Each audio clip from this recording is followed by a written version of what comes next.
10-20 हो, 1005 हो, 1007 हो, या लेजर का कोई भी प्रिंटर हो, सब में जो पेपर फीड का सर्किट होता है इसी तरह से होता है।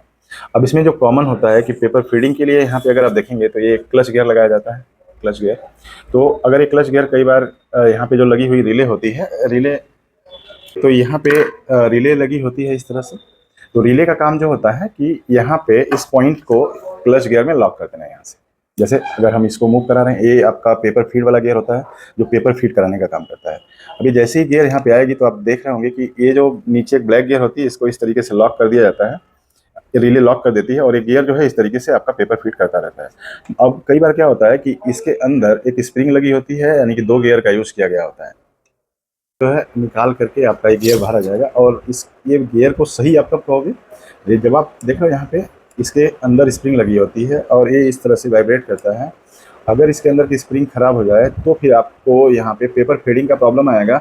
और कई बार आपको एक दूसरी प्रॉब्लम भी झेलनी पड़ेगी कि जो पेपर होगा एक के बाद दूसरा पेपर फीड होने लगेगा, तो आपको वहाँ पे एक क्लच गियर को चेक करना पड़ेगा। पेपर फीडिंग में भी आपको क्लच गियर को चेक करना होगा, इसकी वजह से पेपर फीडिंग से रिलेटेड प्रॉब्लम आती है।